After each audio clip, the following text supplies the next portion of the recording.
Alrighty, it's December 8th, 2010, week 6 exactly for our broiler chicks. And really nothing new to report. Just wanted to kind of have an update so we can kind of log the changes in them over the weeks too.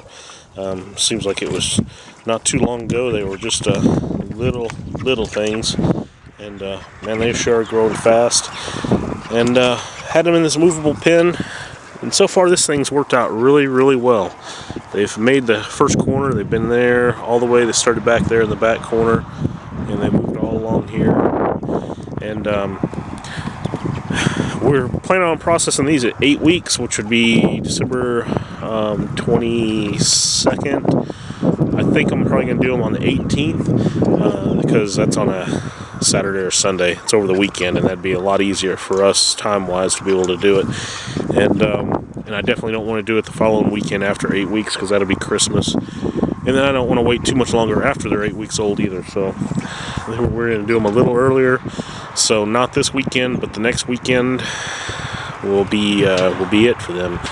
And we'll get them processed out. We had to do one, as I mentioned in another video, here just this last weekend. That poor girl had a problem with her hip, and we didn't know. We knew something was wrong with her leg, but we weren't for sure what. And once we started looking at her closer, after I had her processed out, you could see where her hip had been dislocated. So poor thing was definitely a lot of pain, and that was I definitely feel better about having made that decision to do that.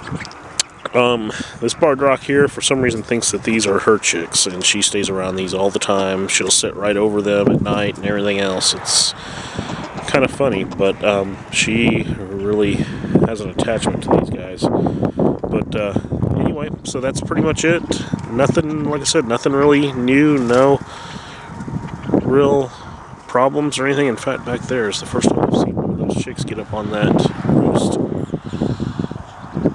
They usually don't, and they are so big, it's hard for them to. Well, sweet. It's good to see them using that, at least one of them. But we keep this moved. Every evening we move it, and so every night they go to bed on a fresh patch of ground. I think I mentioned that in the last video. But you may be able to see.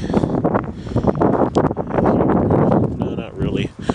It's kind of the grass, and between the grass and the sun, it really absorbs and displaces. Plus the chickens scratch around in it. A lot of the manure and stuff that builds up when this pen is there, and then the other chicks come along and they scratch through it and really kind of spread it around for us. So it works out really good. I'd imagine through this strip here, come springtime, it is going to grow like wildfire.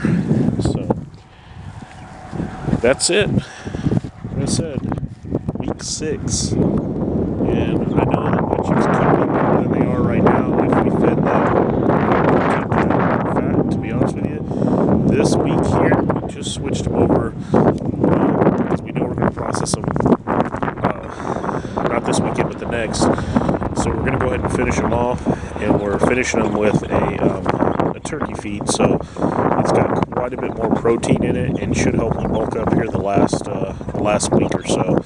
And now that they've kind of had some time to grow and develop their muscles and everything else, you know, it's not so bad to go through and give them a little push here at the end to finish them off and to get them to bulk up and get a little more weight on them now. But I'm still not doing any lights or anything like that in there. We're not trying to make them eat any more than they absolutely want to, which I think would be 24/7 if they could.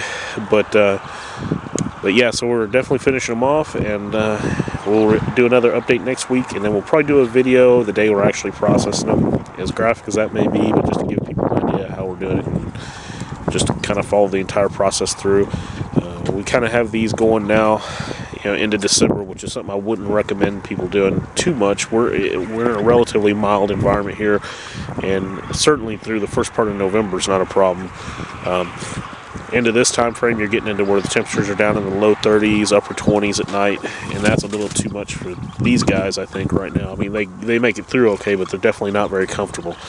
And it's just kind of a headache with trying to keep them watered and water freezing up and everything else. So So this is kind of just a learning experience and a head start for us for going into spring when we really start planning on getting with this and doing these a lot more and learning from mistakes that we make here now and learning little nuances about raising these guys that hopefully we can take with us for next year and build upon. So we may be working with some people here behind our property because this is our property line here, and we may use a little bit more of this area available to us possibly next year. And if we do, we may end up growing a few more or raising a few more of these than what we're doing now. So anyway, that's it. Until next week or if something else happens, we'll update. And we're also going to be doing some seed planting videos coming up because this is the time we're going to start planting our seeds for our garden. Some of the stuff that grows really well into the spring, lettuce, potatoes, broccoli, stuff like that. So more stuff coming up. Thanks for watching. Visit our website at www.homegrownfarming.com. Thanks.